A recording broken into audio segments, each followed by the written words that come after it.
काफ़ी लोग मुझे बाद में बोलेंगे कि आपने पहले क्यों नहीं बताया कि फ्लोकी इनू अच्छा या शिबा इनू अच्छा। भाई मैं आज बता तो रहा हूँ, अगर आप सुनने के लिए तैयार हो, अगर आपके पास है 5-10 मिनट का समय, तो आपको आज पता चल ही जाएगा कि फ्लोकी इनू अच्छा है या शिबा इनू अच्छा है, या कौन कमाल करने वाला है आने वाले अल्ट सीज़न में या बुल रन में। तो ख़ास बात पता है क्या है, मैं होल्डर से ही शुरू कर लेता हूँ, क्योंकि काफ़ी लोग बोलते हैं कि फ्लोकी इनू तो छोटा सा कॉइन है, फ्लोकी इनू के तो 1 लाख होल्डर है और वहीं पर शिबा इनू के 15 लाख होल्डर हैं। फ्लोकी इनू शिबा इनू के बाद में आया है तो फ्लोकी इनू पर कम विश्वास होगा। ये गलती मत करना भाई साहब, पहले भी काफ़ी लोगों ने ऐसी गलती की है। लोग नंबर्स के पीछे भागते हैं, लेकिन जो रियल यूटिलिटी है किसी प्रोजेक्ट की, अगर उसको फॉलो किया जाए तो नतीजे आपके पोर्टफोलियो में आपको नज़र आएंगे, और वो नतीजे आने वाले अल्ट सीज़न में आपको नज़र आ जाएंगे अगर आप कुछ और बातों का अभी ध्यान रख ले तो। दूसरी बात यह है कि शिबा इनू के पास है 800 वेल और फ्लोकी इनू के पास है 103 वेल। अब इस बात को सुनना ध्यान से, वेल का नंबर ज़्यादा होना एक ख़तरे का साइन भी होता है, क्योंकि अगर किसी टोकन के पास वेल के नंबर ज़्यादा है तो वहाँ मैनिपुलेशन की भी गुंजाइश ज़्यादा हो जाती है कि कहीं पर कल को शिबा इनू के 800 वेल एकदम से एक्टिवेट हो गए और सब ने शिबा इनू को पंप करना शुरू कर दिया। इससे क्या हुआ, रिटेल आएगा, भागा भागा रिटेल इन्वेस्ट की कोशिश करेगा, और फिर जैसे ही एक अच्छा खासा प्राइस पर शिबा इनू पहुंचेगा, वहां से डंप यहां पर वेल कर सकता है। लेकिन फ्लोकी इनू के साथ ये बात नहीं है, क्योंकि फ्लोकी इनू के पास मात्र ही 130 वेल है, तो मैनिपुलेशन की गुंजाइश यहाँ पर कम नज़र आती है फ्लोकी इनू के लिए। और ये पॉइंट अगर आप चाहें तो एक नोटबुक में नोट कर सकते हैं, क्योंकि जैसे ही एक मार्केट हीटअप होगा, मार्केट में जब तेज़ी आएगी, तब आपको ये चीज़ें कम आएगी। कंपैरिजन के लिए होल्डिंग किसकी करनी है ये तो आप खुद ही डिसाइड करोगे, लेकिन कंपैरिजन आप यहाँ पर कर सकते हो। दोनों टोकनों में क्या है, दोनों का ETP आ चुका है, ETP, ETF नहीं। फ्लोकी इनू का भी ETP आ चुका है और शिबा इनू का भी ETP आ चुका है।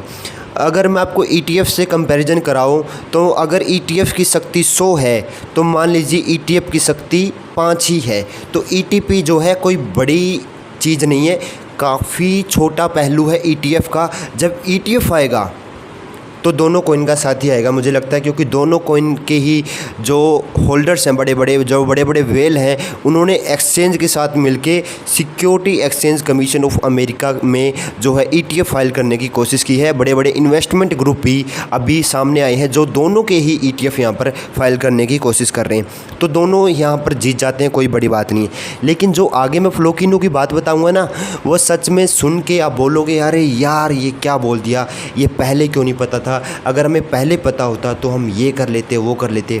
खैर, लेकिन अब हम इस पे बात करेंगे। हाँ, तो अब हम बात कर लेते हैं फ्लोकी इनू के पास क्या है। देखो शिबा इनू के पास वो नहीं है वो चीज़ें। पहली पता क्या है, टोकन फाई। टोकन फाई क्या करता है, टोकन फाई एक रैंडम टोकन लॉन्चर है, यानी आप चाहें तो फ्लोकी इनू के टोकन फाई पर जाकर खुद का टोकन लॉन्च कर सकते हैं। और टोकन फाई एक बैंकिंग नेटवर्क की तरह भी काम करता है, यानी कहीं ना कहीं ये चीज़ शिबा इनू के पास नहीं है। और ऐसी ही चीज़ें पंप डॉट फंड भी प्रोवाइड करता है, लेकिन छोटे से मीम कॉइन जिसकी मार्केट कैप मात्र $600 मिलियन है, उसके पास ये चीज़ें मिलना आश्चर्यजनक ही है। दूसरा, ट्रेडिंग बोट है फ्लोकी इनू के पास, शिबा इनू के पास नहीं है। मैं यहाँ शिबा इनू की बुराई करने नहीं आया हूँ, लेकिन मैं ये भी तो बता रहा हूँ ना आपके पास क्या है जो फ्लोकी इनू के पास। अब फ्लोकी इनू के पास मेटावर्स नहीं है, शिबा इनू के पास है।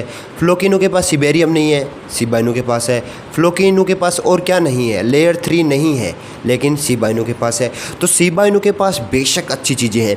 शिबा इनू के पास $3 बिलियन की मार्केट कैप है, जो फ्लोकी इनू के पास नहीं है। शिबा इनू के पास 15 लाख होल्डर्स का साथ है, लेकिन फ्लोकी इनू के पास नहीं है।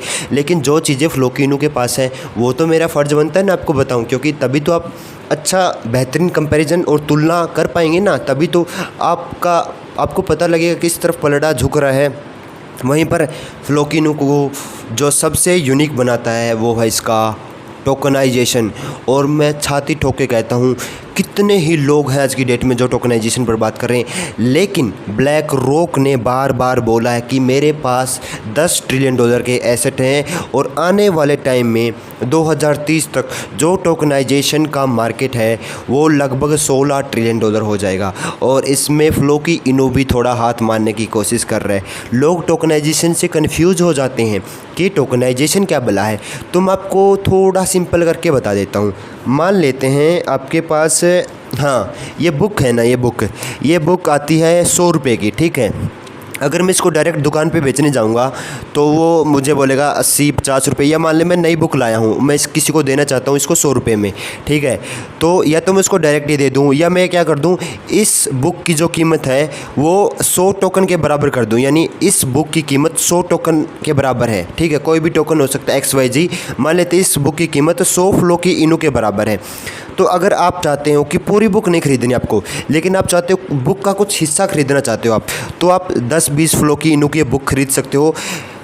तब आपके पास कुछ ना कुछ उस चीज़ का हिस्सा रहेगा और ये रियल वर्ल्ड में काम करता है। तभी इसका नाम है RWA, यानी ज़मीन हो गया, दुकान हो गया, सब्जी हो गया, फल हो गया, कपड़ा हो गया, कुछ भी आप RW के अंदर ला सकते हैं। और यानी रियल वर्ल्ड की चीज़ों को ब्लॉकचेन पर लेकर आना। और यही काम आज की डेट में फ्लोकी इनू कर रहा है, और ये काम शिबा इनू नहीं कर रहा है। यही सच्चाई है, कड़वा सच मान लीजिए। आने वाले टाइम में करेगा या नहीं हमें नहीं पता, लेकिन फ्लोकी इनू इस पर यहाँ पर आज की डेट में जीतता हुआ दिखाई दे रहा है। दूसरी तरफ टेलीग्राम पर फ्लोकी इनू के ट्रेडिंग बोट है।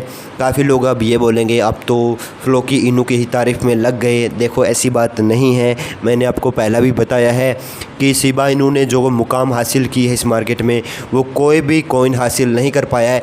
इवन डोज कॉइन के पास भी वो यूटिलिटी वाली चीज़ें नहीं हैं जो शिबा इनू के पास है। यानी शिबा इनू सच में कमाल है, लेकिन बदलते दौर के साथ में कॉइन को बदलना पड़ता है, और वो बदलते दौर में नया कॉइन जो है वो कहीं ना कहीं फ्लोकी इनू साबित होता हुआ दिखाई दे रहा है। और मैं मात्र केवल RWA के बेस पर ये बोल रहा हूँ। बाकी तो आपकी राय आपकी ही हो सकती है, मेरी राय मेरी ही रहेगी।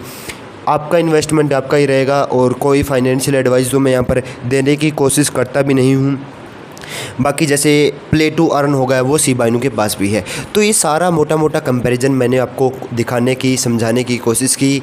अगर आप चाहें तो इस पर विचार कर सकते हैं, और आपको और थोड़ा प्रूफ चाहिए इस चीज़ों का कि मैंने कहाँ से लिया, क्या लिया, तो टेलीग्राम पर आपको मिल जाएगा।